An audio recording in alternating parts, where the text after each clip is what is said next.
Hello, and welcome to Better Betting. Here are your hosts, the king of Timonium, Gary Quill, and the ruler of the replays, Eric Rubin. Hey, and welcome to Better Betting. My name is Eric Rubin, and I'm here with my partner, the king of Timonium, Gary Quill. GQ, how be you? Eric, my sports world is crumbling before my eyes. My beloved Ravens have started the season 0-2. Losing in two of the most strangest ways. But I won't go into ancient history. And my beloved Orioles are trying to pull off a 1964 Phillies, trying to collapse all the way out of the playoffs. So we'll see. We'll see if it's a nice October or one that I can just concentrate on other things. How about you? I was going to go with the Mets collapse. I remember the Mets like 10 years ago, 12 years ago, Yeah, had a huge lead that's on, I want right. to say Atlanta, and they coughed like 12-game lead in September or something they coughed up. But yeah, pretty bad. But Baltimore lost at KC, right? That was the first game. Yes, So the that the you're kind of famous the expected. famous toe out of bounds Yes, very touchdown. close. And then what was the last loss? I forgot this week. They lost to the Las Vegas Raiders once again, Oh, giving up a double-digit lead in the fourth quarter in their home opener. ouch. Yeah, my fantasy defense special teams of the Baltimore Ravens didn't like that. So um thanks a lot for This, that. But so who do they have this week? You know offhand? the Ravens. Yeah, I don't remember. Yes, the Ravens are at the America's team, Dallas Cowboys. So Ooh. that'll be interesting. Two teams that really, what the bed last Mm. week in different ways. I mean, are the New Orleans Saints for real putting up a 40 and 30 plus spot? I don't know. It's possible. I'm more concerned with my Jets, who by the time people listen to this, they'll probably know what happened. But we're recording Thursday afternoon, and the Jets play tonight, Thursday night, against New England. Normally, I'd actually, I'm not very confident in the Jets this year. But normally, I would be okay with this game. I think at home, I don't think the Patriots are all that good, but it's their third game in 11 days, and they're very banged up. They're missing some guys. The guys who are playing, they have to be hurting. So I'm kind of worried about this game. I definitely take the point 6.5 for what it's worth, although I'm not betting Well, it. But it's strange to say this in week three, but I think both teams are pretty banged up. all right, well Um, that makes me feel a the little better. the the Patriots offensive line is kind of in shambles. I think Oh, two of their starters are definitely not starting. Another one's questionable. So that's oh, bad. I didn't And know. then you guys is Mosley playing, but I mean you lost Johnson, right? On the deep defense. So the vaunted Jets defense is going to have some holes. Yeah, they honestly, I mean, they had a decent second half, I guess, last week against Tennessee, but Tennessee's kind of not that good, I don't Right. think. And they haven't been playing great, the Jets, but they had a good second half or a decent second half. Yeah, it's funny about Mosley. There's a guy on my hockey team who injured his toe about 6 months ago or so, and he missed like 3 months with a banged up toe.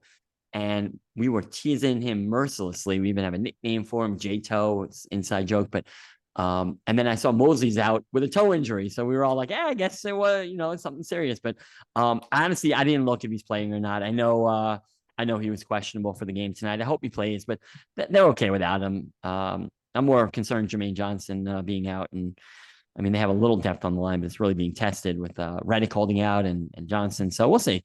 Honestly, the big thing is Quentin Williams, who to me has been the best player the last couple of years. I mean, he's a difference maker on the defensive line.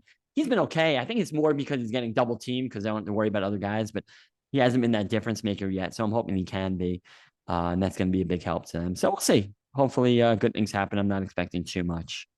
But anyway, Well, let's move on to the four-legged athletes, which we opted to go to Belmont at Aqueduct versus Parks for reasons we won't disclose. But the actual Saturday at back is actually a really nice sequence, the late pick five that you picked out for us.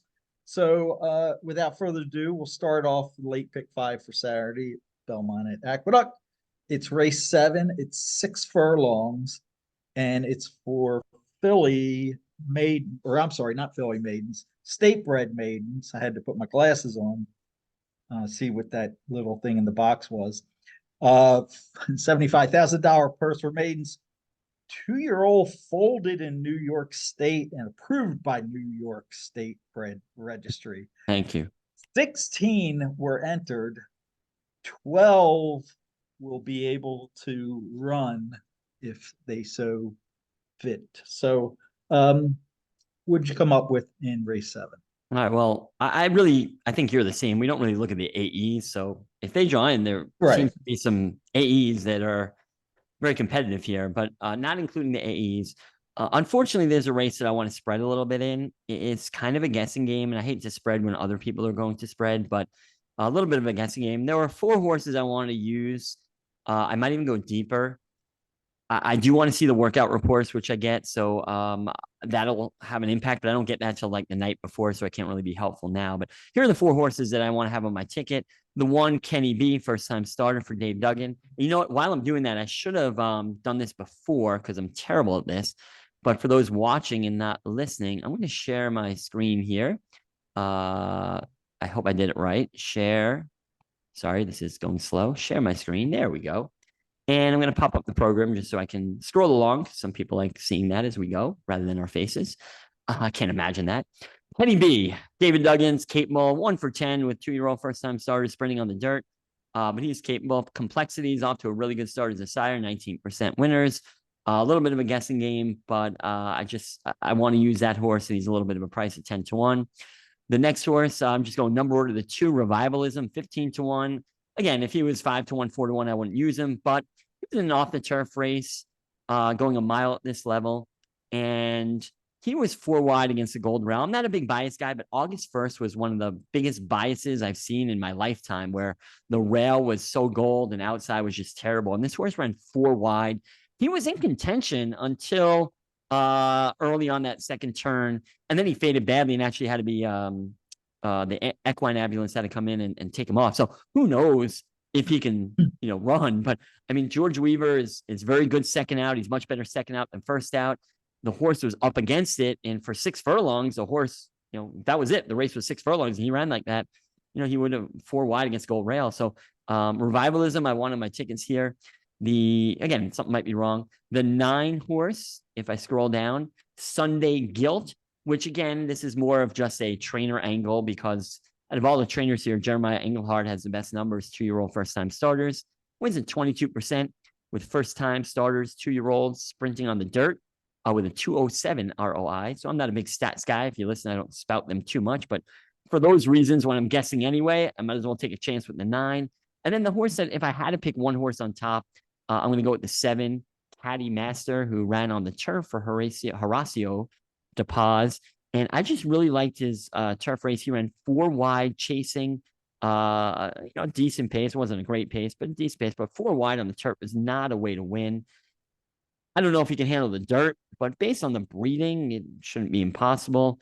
So I like that horse, the 7, Caddy Master. So those are 4 I wanted my ticket. Again, it's really a guessing game. There's a lot of others I can go with. I'm going to avoid the Pletcher 5. I didn't really love his first start there on August 3rd. That's a 5 probability.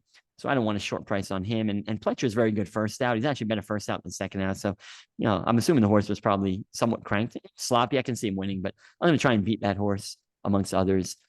GQ, you want to throw your weight into this?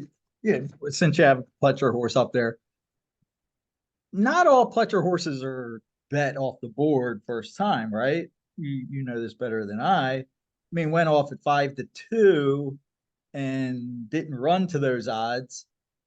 And that was a while back. So you would think that maybe it just took time. It was a disappointing effort based on what the expectations were. You kind of regroup, and now it's coming back. He's adding blinkers. So yeah, everybody's going to jump on Pletcher horse first time. Not first timer, but other than that, I thought the 4 horse was kind of interesting in that The short comments show in both starts really didn't have the best of starts and or trips. Uh, you know, at those odds, mainly because the trainer, 6%, I'm sure, doesn't get a lot of inside money backing, but I think this one might be worth putting on your ticket. Other than that, the ones who have run really haven't shown a lot. So, do you go with the first timers? Who knows? Yeah, bit of a guessing game here. It's not a race I would bet vertically unless the Pletcher horse takes like a ton of money and I want to bet against him. But at 7-2 and morning line being pretty accurate, I'm not really that interested in betting the race. Maybe I'd take a swing with Caddy Master and Keem with the other horses and a few more. But I'm not in love with the horse right like that. Again, it's mostly a guessing game. And I'll check the work reports and see if there's any horse I want to throw in or cut out. You want to move on, or I don't? Yeah, let's move on to the second leg, race 8, which is a 1 mile on the turf for fillies. 3 years old, fillies and mares 3 years old and up. It's a grade 3 noble damsel stakes, and 11 entered, 2 main track only. So that means at the most we'll have 9 running. And that's an interesting way of pronouncing the race. I never heard it said like that. It's very cool. Damsel? Is that how you say it? That's what I said. All right. Maybe you're right. Maybe I'm wrong. My Baltimore. Is that the Baltimore way to say damsel? Yeah. I don't know. Maybe I'm wrong. Who knows? But anyway, it just threw me for a loop. This is a race that starts a string of races. Shocker in New York with no pace. There's really just about no speed in the race. In fact, if I go to this handy dandy time form pace projector, I hope it doesn't prove me wrong now because I'll feel like a jerk. Oh, it actually says no. I don't think I've ever seen that. No speed, it says, for those listening and not seeing that. So I don't think I've ever seen that. I mean, this is a race where no one wants to be anywhere on the lead. So having a horse who has some tactical speed could be good. There's a horse I kind of like in here, but I don't love. Unfortunately, he's one of the shorter prices. He might even be the favorite for all I know. But there's no big favorite. In fact, we were talking this whole sequence. There's really no big favorite. The shortest morning line in this sequence is 5-2 in the finale. Otherwise, it's 3-1, 7-2, in pretty big fields too. So anyway, it's kind of like a co-favorite 7-2 with a few 4-1s here. But the one Ocean Club, if I had to pick one horse, that's the horse that I would lean to. And I just upgraded his last couple of turf races in the Eatontown, 3 back at Monmouth. He was a little tight late. I don't know if it says that in the PPs, but he got tight late. It cost him a couple lengths. He wasn't winning, but he would have run a little better and it would have looked a little better in that Eatontown. I don't really care about that Woodbine race. I mean, he ran well, I guess, but looks like he got in a duel. I didn't really look at it. And then his last race on the turf in the grade 2 ladies turf sprint at Kentucky Downs, he got squeezed back significantly at the start. So we talk about a paceless race. This horse has some pace, actually. If he didn't get squeezed back at the start, I think he would have been up close. That was also 6.5 furlongs. This is a mile. So it's hard to show speed going shorter. It takes more speed to get there. So I think going longer, this is a horse who can definitely get the lead or be right on the lead, saving ground. So I think trip-wise, he's in a good spot. And Kentucky Downs was not the easiest track to close on at that time. It was early in the meet. So I really think he ran much better than it looks last time. So I like him. I think the setup's good. So Ocean Club would be a horse that I was even contemplating singling here. There are some others that I kind of like a little bit and a couple I don't really care for that we'll talk about, I guess. But yeah, Ocean Club, the one, not a great price. But again, it's kind of a spready race here, although you could say about every race. So if you can take a stand on a 7-2 shot, that's pretty good. There is at least one more or two more I want to add. So I'm going to spread a little bit, I think, this race. I'll probably press with a ticket with the one, though. So I'll single him in the extra tickets I might bet. Jiki, you want to jump in and then I'll talk about other horses if you don't mention them.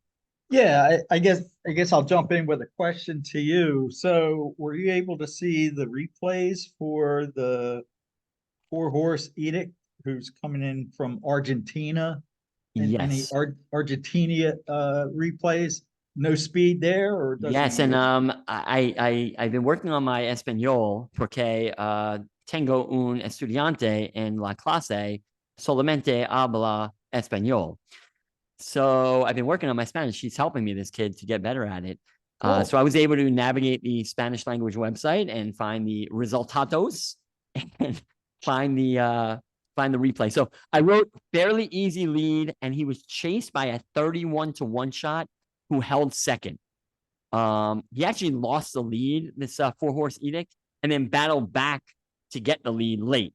But he was battling back against a 31-1 shot who was also on the lead. So to me, I don't know. That's not showing all that much. I don't know what a grade or group 1 in Argentina equates to here. So perhaps, though, I only watched that one replay. Perhaps he has some speed, but that was also, I think, I can't really see it, 1.25 miles. So I don't know if he's going to have speed going a mile, shortening up. So perhaps, listen, I glanced. I think David Aragona had him in his top 3 or something. I happened to look at that. So, and I respect him a lot. So, maybe, but off the layoff, and this horse I like, it's not for me, but I wouldn't talk you off a horse if you're getting 12-1 a horse you like, but probably not for me. But yes, he did show speed going longer though. So we'll see how that equates. Well, for people who believe in horses getting out to the front in a paceless race and just walking the dog and going gate the wire, certainly not a price. Actually, it might be a co-favorite in here, but I'm going to go out on a limb with the GQ pace projector and say that the 8 Saffron Moon will take the lead. And the reason why I say that is you look back at 2 years ago, over 2 years ago, his first try on the turf. He was coming off of an extended layoff, 7 months, if my math is correct. And look what he did. He came out running, showing speed. And it's not that he's far from a closer, you call it tactical speed. So in paceless race, and again, maybe you just turn it into a jockey's race. Who are the jockeys who tend to hustle their mounts up to the lead? I know Carmouche typically does that. Cancel is not one of those. No, So I'm not saying he won't be on the lead, but that's not Cancel's MO. Gotcha. So, but that's my only opinion with the race. Just trying to find a horse who can walk the dog on the front. I'm shocked. I am utterly shocked at you. I didn't pick something that was one of my angles. I just assumed that there was a surefire GQ special. I'll let you look at that. The 8 Saffron Moon, as GQ finds what I'm talking about. The 8 Saffron Moon, I have nothing against him. Like, he ran really well in the Cardinal Grade 3 in November last year. He actually he was a little wide, and he ran down Walkathon. He was a solid horse, a stakes horse in that race. Walkathon was up front and finished 5th at 4-1. So it's not like the race fell apart, but I thought it favored closers, and he was up. My only problem with Saffron Moon is he hasn't run in a while. Now it's Chad Brown. He won off a layup before. So perhaps that's nothing to worry about. But I'm not against Saffron Moon. He's not one of my top picks, but he's okay here. Should I tell you what I was looking at, or yeah? Unless I'm wrong here. No. The horse who I actually like this horse a lot, and that's the 2 Five Towns. And so why is that one of my the greatest turf rider in the history of the sport? Jorge Ruiz, according to GQ, not according to anyone else. But no, he is a good turf rider in Maryland, very good in Maryland. We'll see how it translates. But I just assumed you were going to pick Five Towns there or talk about him. I slept on like that him. one. I like the horse. Her, I should say. This is a horse who the race at Laurel 3-back. I know you got to go to April 20th, but I really upgraded that race. Was much the best. Was stuck for a long time in the stretch, finally altered out and just exploded. So if you watch that replay, maybe I don't know what she was beating, but I guess I can put up that replay quickly and just scroll to the last part of that replay. But I really like that effort. Again, not against the toughest field, but visually look really good. I don't know if that's a good reason to pick a horse. And then I came up with some excuses the last couple of times. Let me just fast forward to the stretch here. So for those listening, sorry, you'll get like an audio navigation. 5 Towns and 1 horse. So it's the yellow jockey here, sitting behind the speeds there, went about 2 wide. And now in the stretch, you can see the jockey just kind of waiting. Ruiz waiting, nowhere to go. Still nowhere to go. Kind of loses. Now he goes out. Swings out and just like inhales the field in a second. I hope, or else I'm look like a liar. Yeah, and just like, I mean, going away now. So again, it might not have been the greatest field, but that was just an impressive race. It wasn't like a bunch of nobodies. I mean, if you look who was in the race, if I click on the horse who came in second, Safine, and there's a horse who ran third in a grade 3 at Churchill. Again, not a great horse here. Ran in a grade 2 up in Canada. Won a stakes race in Kentucky Downs for $500,000 last time. Brandon had an easy lead in that race, but still not a bad horse for Keneally. And I'm not going to go through the whole field, but I just thought that race was great. Now the question is what happened since then. In the Gallarette, it was really soft that day. That was the day either of the Preakness or the day before the Preakness. Maybe you remember. Fluffy Socks, who's a very good grade 3 horse, struggles going against grade 1, but very good grade 3. Fluffy Socks ran in that race. So I can excuse, I mean, came in second, they weren't terribly, but soft turf. And then came off a little bit of a laugh in August and went a mile and an eighth at Woodbine and didn't run badly. And perhaps that's a little too far for her. So got a good speed figure for this horse. So I definitely like the 2 here. So, I'm 1-2. And the other horse, you mentioned the 8 would be like if I had a 4th pick or whatever, if I went 4 deep. The other horse, the Chad I actually like the most is Alluring Angel, the 5. And she's the best price of the 3 Chads, the 5, 8, 9. And the best price usually wins. So therefore, maybe I'm in good shape. But this is a horse who was coming off a long layoff, November to June. And I thought it ran really well. I actually didn't love the November race. I thought she got a great trip in November. I'm like, so I probably been better June 20th if I was betting that day. But had a slow start, about 2 lengths. That's kind of an issue for this horse. Not that bad usually, but a little bit of a slow start. And I thought it ran really well. I don't think the race favored closers or speed, but really ran well. Beat Breathaway wasn't coming off layoff. So I like Alluring Angel Lil. So I'm kind of 1, 2, 5, 8 in that order here. That's all I'm going to use if I go 4 deep. I might go 3 deep, might go 4 deep. And again, I'll single the 1 or push with the 1, 2, press with the 1 and 2 even as my main 2 picks here. GQ, anything else? Nope. Let's move on to leg 3, race 9 on Saturday. The Aqueduct at the Belmont meet. It is a 6 furlong event on the outer turf for fillies trying to win for the first time. 12 are entered. There's 1 entry. So there's 11 betting interest and 1 AE. So this is kind of tough. What do you think, Eric? Well, it's another paceless race where it says no speed on the projector, and you kind of don't need a pace projector to know that. So there are 2 horses I want here, and maybe I'm being too cute, and I'm not really getting much of a price, which is what worries me a little bit. I was hoping that, and again, not the morning line's automatically going to be bet, but he does a really good job, so it's probably pretty accurate. That's not the right race. Oh, wait, did I not click on the next race? That's why I said no speed. It was the same race. Right. Let me see what it says this time. This time it says nothing, but I don't think it favors close or anything. You can see the 5 and then the 4 in the lead. And frankly, those are the 2 horses I like here. The 5 and 4 will cut the drama. Unfortunately, they're kind of co-favorites or favorites on the morning line. There's like 4 horses similar, right? You have the 4 out too late at 9-2, the 5 shoplifting at 3-1, the 1 quaff, if that's how you say it, 5-1, and then I thought there was one other. The 7 at 6-1. So I guess those are and the 2 I missed, Strife at 4-1. So those are the horses. There's like 5 of them all within a couple points of each other there. But I like the 4 and 5, and they just didn't get good trips. The 4 and the 5 last time they ran. Maybe I'll show a little bit of a replay again here because they come out of the same race at the same level. And Chardin is coming out of that race too. Who's Chardin? Is he an AE in this race? Oh, he's a 10 horse in this 10. race. So it's a lot to look at. But I'm looking at the 7, which is shoplifting last race. Today is a 5, but the 7 to 8 was out too late in this last race. And you can see that if you're watching my screen here. And then the 4 was Chardin, if that's how you say it. I might have made him a little more French than he is.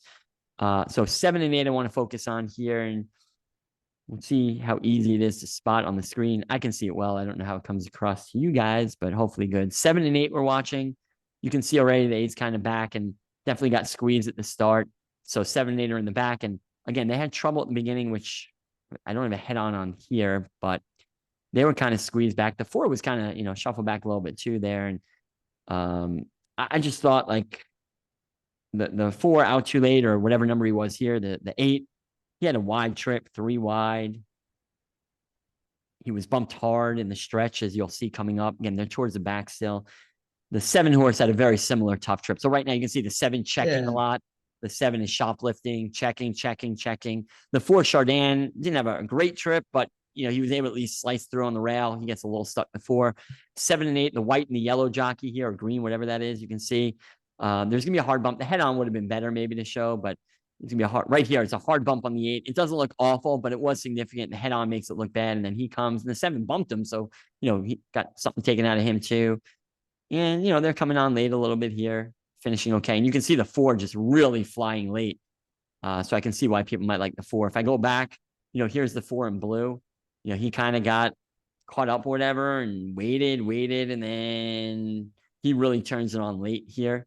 Coming off the screen. Again, sorry if you're listening. I'll be done in a second. I know it's boring to listen to me annotate a replay, but you can see the 4 was really moving late a little. I don't know if he was actually going to catch those horses, maybe. So I don't like him as much coming out of that trip. It's more than just trips, but so I can see the 10 doing something here, maybe, third off a little bit of a layoff. But I prefer the other 2. I just thought that they had tough trips. I thought they're improving horses potentially. And the other thing too is, when you have a bad start like the 5, but you're kind of have a little speed, it really took him out of his game. So I can see the 5 wiring this field, shoplifting. Again, Cancel's not really an aggressive rider, but I see that happening.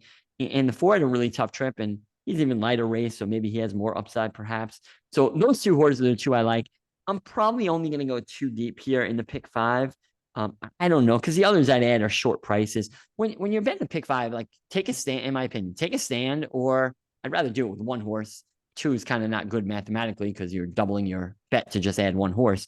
But take a stand, or be like, I don't like the favorites, and I'm going to go price shopping and really spreading here. And I'm going to take a somewhat of a stand with the 4 and 5 here. There's some others who definitely have a chance, but those are the 2 that I like the most. GK, you want to jump in and we can mention 1 or 2 more if you don't? Yeah, I mean, looked at this before we got the morning line. Of course, the 2 horses I liked are either the first and second choice. I like the 2 horse Strife 4-1 morning line. Frankie Dettori is up. Not sure what happened in that last race. It's kind of suspect. Here, the horse starts off its career with 3 straight bridesmaid type of races, and then it never really got bet. 6-1, 8-1. Usually these type of horses you see, going off as false favorites just because they've shown that they're a decent horse. Plus, you look 2 back, the winner of that race came back to win. So you figure the horse has talent, but then he just totally threw in a clunker. No excuse whatsoever. So I don't know. I'm these are the type of horse I like to bet against, mainly because I think they have second-itis. They don't want to win. They don't have the will to win. So maybe I'm whistling up the wrong rope, like in Strife. But shoplifting was the one that, and the other one I landed on 3-1. You know why? Second time blinkers. As you know, that puts them right in the winner's circle all the time. So Absolutely. But the strange thing is, we have a couple meaning literally 2 first-time starters in here.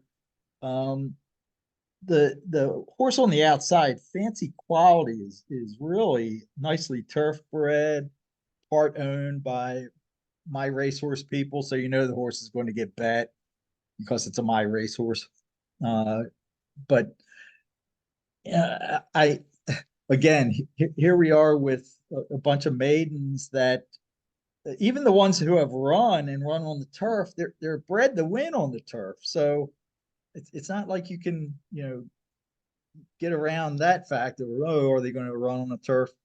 And again, the thing that Maggie Wolfendale always comments about when she's checking out horses in the paddock, you look at the turf foot, and believe me, even if you don't know a damn thing about horse flesh, when you see the horses either in the paddock or you can tell as they come out in the post parade, and this goes with horses who have never run on turf. Forget about their breeding.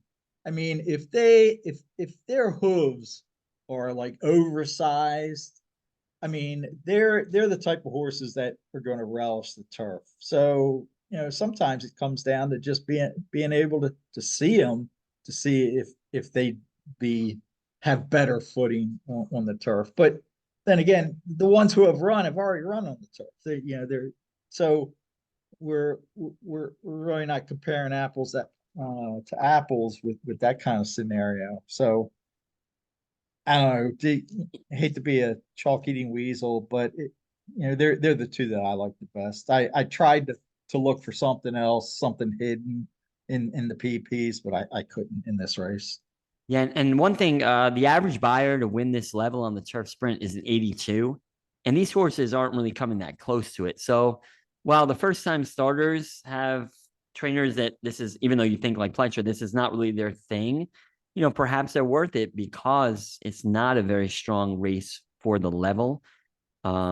Strife, I had no excuse for Strife, the 2-horse last race, and his mom, she's a first fall, and the mom ran long on the turf. So it doesn't mean the horse can't sprint, but to me, it's almost like, all right, obviously long's not working. Let's try short.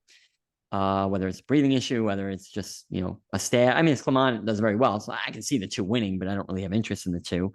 The one Quaff ran really well. I thought two back, that 71 buyer. I have a big plus next to that one, 3 to 4 wide, close to the lead, mid stretch before fading. And then last race, I didn't think ran all that well.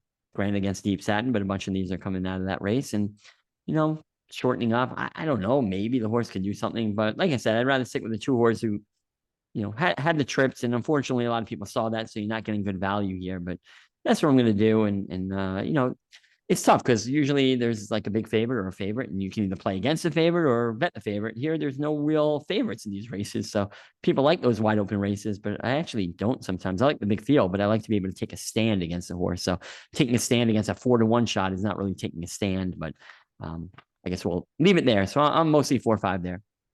What's your take, since you have it there? Just scroll down a little bit to the 7 Fundamentality, which is a Chad horse who will celebrate a year away from the races, making a return to the track exactly 1 year to the day when it last ran. Very un-Chad-like type of horse that really isn't turf bred. He ran the horse on the dirt, but then a year later he comes back turf. Is this just one of these things where, well, he probably isn't going to run in the dirt, throw him out there on the turf and see if it sticks? Yeah, I mean, I don't know. To be honest, Chad has bad numbers with this. 12%, which is low very low for Chad. Right. 99-cent ROI. That's on $2. So that's really bad numbers. I mean, again, it's not the toughest field. So maybe you're getting a price on a Chad Brown. Actually, I don't think 6-1 is a good price on this horse, but you're getting right. a little bit of a price, I guess, for Chad. That's bigger. But again, there's a lot of guessing with first time starters and with this horse. So I'll stick with the horses who I like how they ran on the turf, and I found excuses for them, and they still have upside. So that's what I'm doing here. All right, sounds good. Let's move on to race 10, which is the 4th leg of Saturday's late pick 5 at Belmont at the Big A meet. It's 7 furlongs. It's an allowance $92,000. 9 winners of one, other than for 3-year-olds and what. So I apologize. I do not have an opinion on this race, so I'm going to lean on you, Eric. Well, this is a race that threw me off last minute because I thought I was going to be really clever and possibly be single Reynolds channel. And then I saw the morning line. I'm like, oh crap, 7-2. I didn't expect it to be a huge price, but I'm like, maybe 5-1, 6-1. I can get on Reynolds channel. So now I don't like Reynolds channel as much. I don't know. I do think he's one of the horses to beat. 2 back, breaking his maiden. Grant, this is a first level allowance, so tougher. But I thought it was a pretty good maiden field. Hurricane Nelson, the horse who runs 90 buyers, and I thought it was a solid field, and I thought he ran really well too back that July 13th race. Um, he had a good trip, but he ran down Hurricane Nelson, who pretty much had an easy lead. So I thought that's impressive. I like when they're able to run down a loose leader, and he's the only one to do it. It's not like if everyone runs the horse down, or two or three horses run the leader down. It's like, all right, they ran him down, the horse faded. But in this case, he was the only one to do so, and I really like that. Then he went in that Jerkins, that was a monster field. I mean, that was a really, really tough race. If you remember, with Bookham Dano, and I think Prince of Monaco is a Baffert horse, obviously domestic product, shortening up from the Triple Crown series. That was for Pletcher, I think, or whoever it was, Brown, I think, Chad.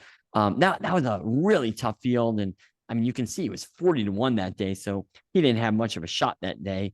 I didn't write down what about his trip. I can't read my notes anyway. But anyway, so I thought he had a good shot here. And then the other horse I was thrown off about, like, I'm like, oh, maybe I can just lean on 9-11.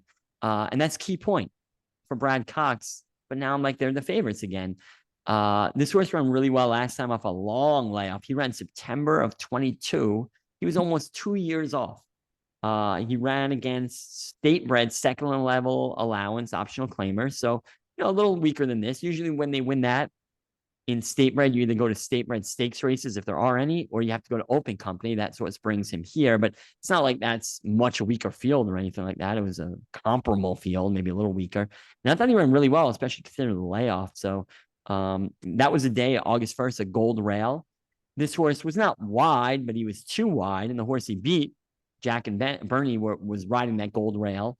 So I thought he ran very well. I mean, can he step forward second off the layoff, or he hasn't run in 2 years? Is he fragile and he's not going to run well? I don't really know, but to me, those are the two main horses here. There's some others I have some interest in, but I think those are the two main players personally. And I was hoping to get a little. I honestly thought the 9 would be a little shorter price. I thought he'd be like 3-1 to 5-2 range. I thought Reynolds Channel would be like 5-1 range, maybe even slightly higher, but about 5-1. So a little shorter, higher on the 9, shorter on the 11 than I thought. There are 3 others I want to mention here. I don't know, GQ, if you want to jump in or you want me to just talk about them, let me know. No, you talk about them. All right, General Banker, who was ranked the 2 horse, ranked early last time. He got a very good trip other than that, but he was also slowly going by Seeking Unity late. And again, pretty rank early. This is 7 furlongs. They tried him at 6, 2 back. I think 6 was just a little too short. A mile is probably best for him, but I don't think 7 furlongs too short. And if there's any pace in here, I think General Banker has a good shot. Thought the 5, Chileno, if that's how you pronounce it, for Linda Rice, had a shot here. Another horse who's had a bunch of layoffs recently. Had a long stretch without a layoff, but then ran in September 2023, off till March 2024, now off until now.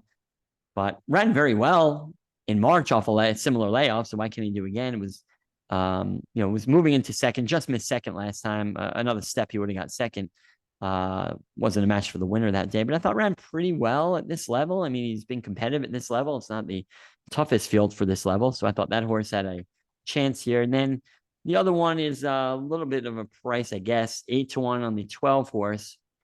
Escalation Cause, who also is coming off a layoff, but was 3 wide last time, was a younger horse, did it end of his 3-year-old season, maybe a more mature. Chad's pretty good off the layoff. So thought that horse had a chance also off the layoff. But again, in general, I don't want to spread using again, they're not favorites, but the 9-11 are. So I'm probably going to take a stand with 9 and/or 11 here in my bets. I said I might single that 1 horse earlier in the turf race, so maybe I'll throw in the 2-5-12 with him. But for the most part, I'm a little chalky here. But again, it's a race where a lot of people might spread based on the morning line, so people have to take a stand somewhere. And I'm going to take a little bit of a stand here with Reynolds Channel and maybe that 9 Brad Cox horse. GQ. Definitely a potpourri of different angles and horses coming off of layoffs, Chad horses. I mean, that like the Chad horse who broke his maiden 10 months ago. Mm-hmm. The 12 horse Escalation Clause, like you had said. What do you do with that horse? Congratulations, you broke your maiden by 2 a year ago. We'll geld you. So obviously the horse probably had behavioral issues and in order to keep his mind on his business and make a racehorse out of him, they had to cut off his manhood. So we'll move on to the last leg of the late pick 5 on Saturday at Belmont at Aqueduct. That would be race 11, and it's a 1 mile and 1/16 on the turf, state breds, allowance $80,000, non-winners. One other than, once again, these New York breds, they get full fields. 16 were entered, 2 are MTOs, 2 are AEs. So at the most 12 will run. And this, again, the whole sequence, there are no free spaces in the sequence, but you said that there is a horse maybe you like in the last race, or no, you just pointed out that the shortest morning line was 5-2 in the last sequence, which happens to be the 7-horse Courtly Banker, who you said you don't care for. No, I don't. And yeah, that's what I said about the shortest sequence, shortest price in the sequence at 5-2. So a lot of wide open races, at least based on the morning line. And listen, Courtly Banker can win. A few of these are coming out of that Rick Violet Stakes last time, but that was a much different race for a couple reasons. First of all, that was on yielding turf up at Saratoga. Secondly, there was zero pace in that race. This race, it appears finally that there should be some pace. In fact, before I talk about Courtly Banker, we talked about him. Let's go to that pace projector, and hopefully it backs me up here. I didn't really look at it. I'm just kind of can tell. Well, it doesn't say fast pace. Oh, no, it does. It took a while to get there. Yeah, fast pace with the 6, 7, and 5 all vying for the lead there. So I don't know if it's really going to be a fast pace. I mean, it's New York turf racing that you don't really get those. But the point is, it's doubtfully going to be as slow as last time. And this is, I think, going to be firmer turf. It's supposed to rain, I think, Friday, so who knows? But, maybe a little firmer. So it's definitely a different race than that was. And my problem with the 7, and of course the 7 is the favorite, can win the race, but I'm not going with the 7. And the reason is, I just think this horse had really good trips. I mean, 2 Back had saving ground, had a great trip behind the Big Torpedo, who sadly was a horse who got injured in the stretch in the next race that he ran and broke down and had to be euthanized. Really sad. But Courtly Banker, with the Big Torpedo out of the picture there. Big Torpedo went on to take open company, so he wasn't running in Saratoga in the Rick Violet anyway in that race that he broke down. But Courtly Banker in the next race was right up on a slow pace. He was chasing 5-1 shot, Fight Like You, whatever, Fidel Light Coyote, whatever the weird name is, long name, one word, who came in second. There was just no pace. So do I want to take a short price on a horse who's had great trips? Maybe when there seems to be more pace here, maybe the horse just sits third behind the pace and gets a perfect trip. Speed is good. You make your own trips, but it is a horse at a short price I'm willing to stab against. And, usually when I try and beat a favorite, I'm like, I just want to beat him. If I have to go 4 deep, 5 deep, 6 deep, just get me as deep as I can to beat this favorite. And then I might press with like the horses I like the most. In this case, though, I'm going to try and beat the favorite, but not with too many, because I feel there's a lot of filler in here. I think there's got to be 5 or 6 horses here who I don't even think have a shot, of at least 4. I don't want to go through all of them and waste time, but some of them are 30-1, 20-1 morning line. Doesn't mean they can't win. Sometimes I like horses like that, but in this case, I don't think there's much there. The 2 horses who I like, and then there's a third price horse I might use. But the 2 I like are one's a price horse, the 2 horse, BD Saints. This is a horse who I upgraded both his last 2 turf starts. I thought he ran really well in the New York Stallion Series, where he came in 4th to Courtly Banker. So he lost by about 5 lengths to Courtly Banker. But I thought it's not like he collapsed, but he was chasing the Big Torpedo. He was closest to the Big Torpedo. He was much better than these horses, or was, sadly. So the fact that he was chasing him, I don't want to say did the dirty work. It's not like they were flying, but they were going pretty quick. So he showed a lot of life there. Of course, he's going to fade chasing a horse that's much better than the ones he's going against today.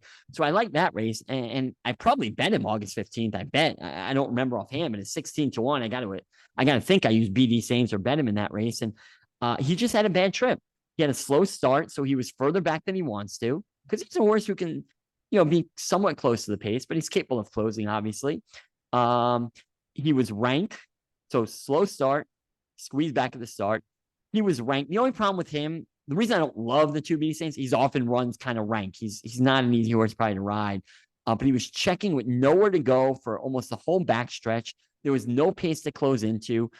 This is the race 2 back August 15th, Rick Violet. So to me, he ran much, much better than it looks. I don't think he ran worse than Courtney Banker, and you're going to get, 3, 4, 5 times the price. And then last race was on the dirt, so I don't really care that much about it.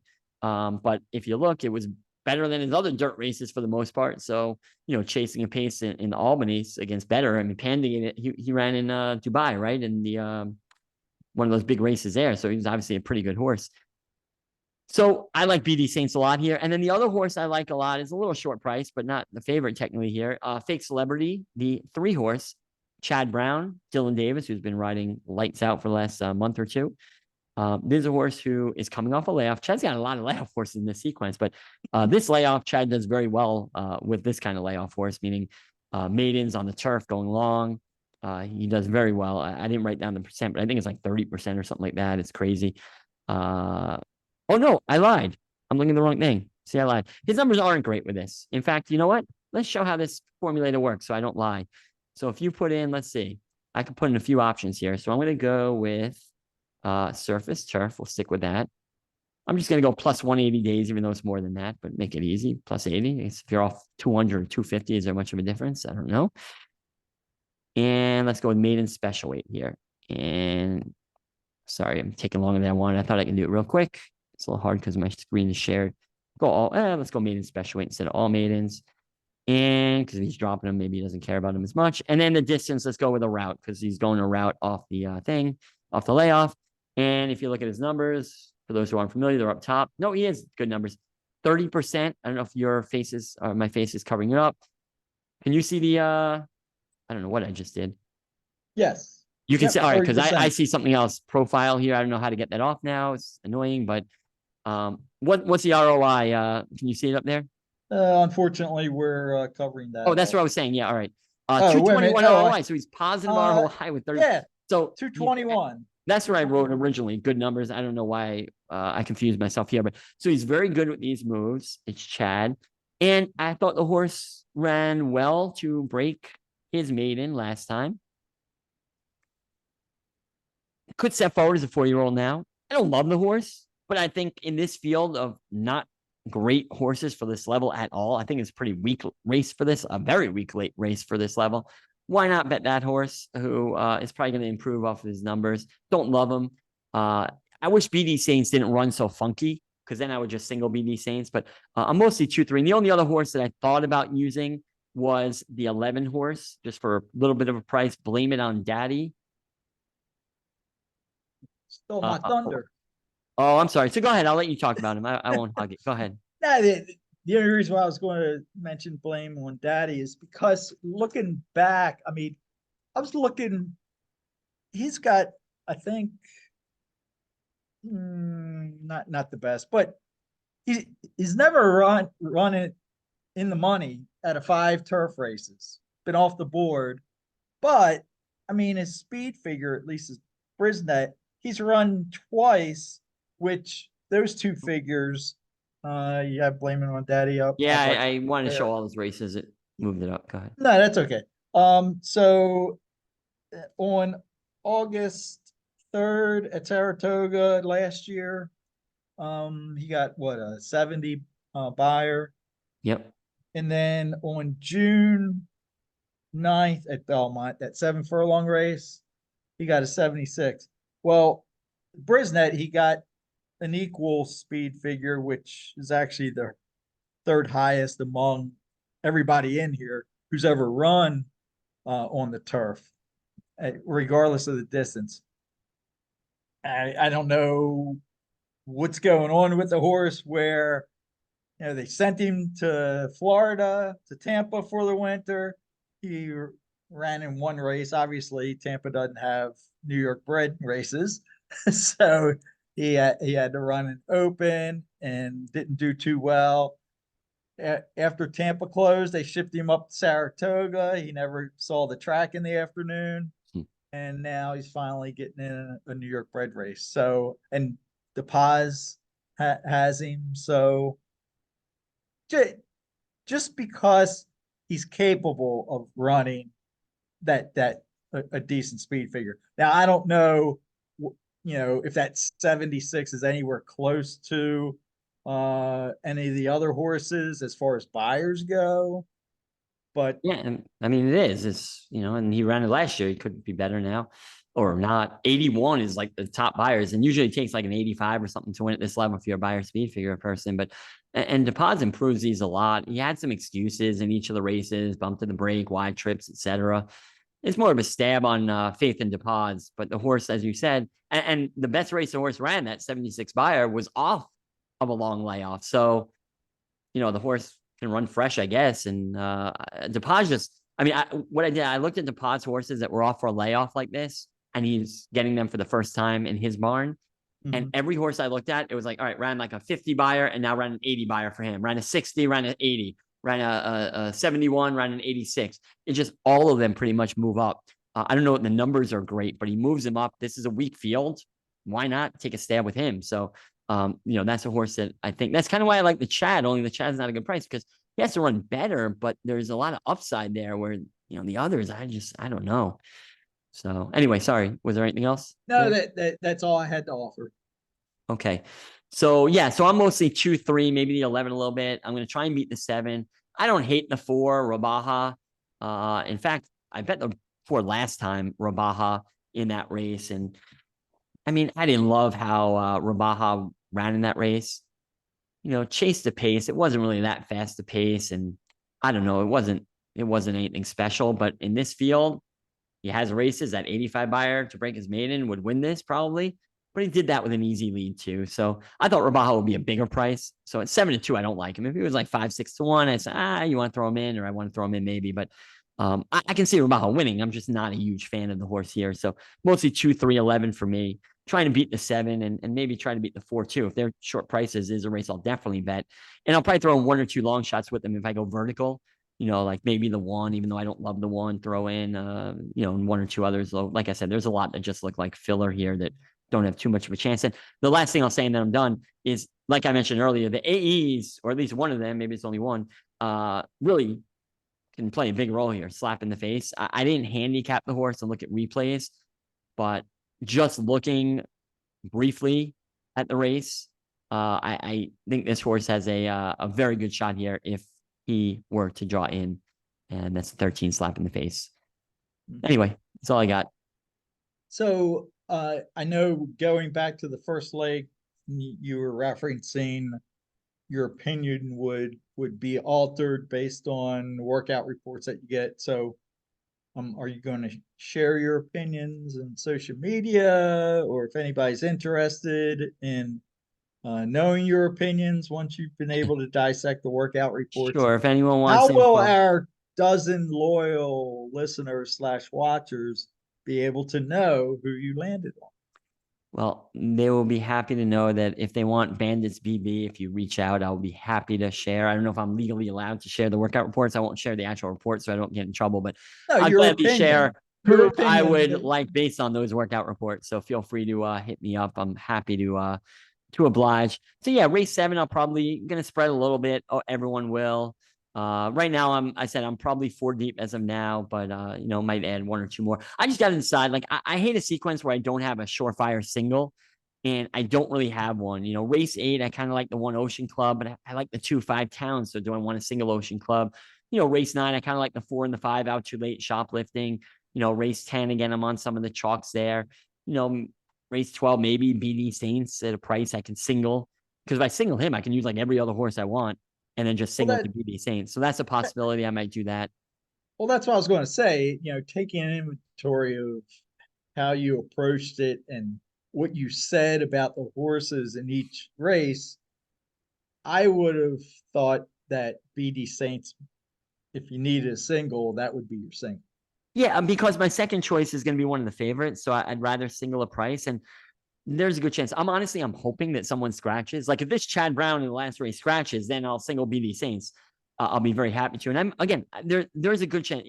Gun to my head right now, that's probably the horse I'm going to single BD Saints. But I like to use, like I said, 2, 3, 11. And the only 2 things holding me back are, number 1, the way he runs, he's rank all the time. Like, I don't know. Is he going to settle this time? Because if he does, I think he's got a great shot. He's got speed, but he doesn't need the lead, so he can sit.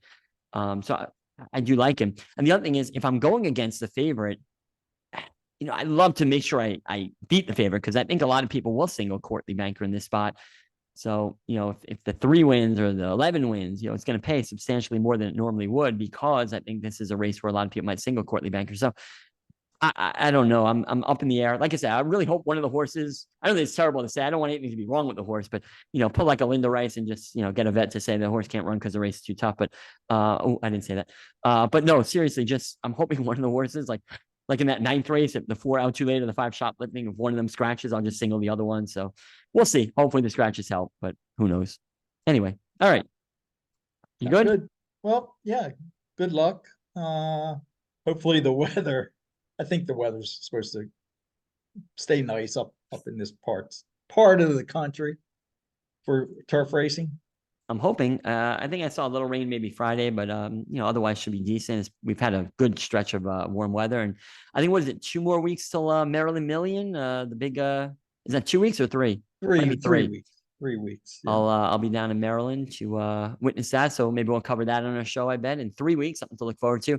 We didn't do a show last week. We're going to try and do as many as possible. It's just not possible every week with our schedules, and try and get to the Breeders' Cup at least here. And, hopefully we can crank out a show a week or close to it. And appreciate anyone listening. If you can subscribe on YouTube, etc. Feel free to write any reviews. Doesn't cost anything. Really do appreciate it.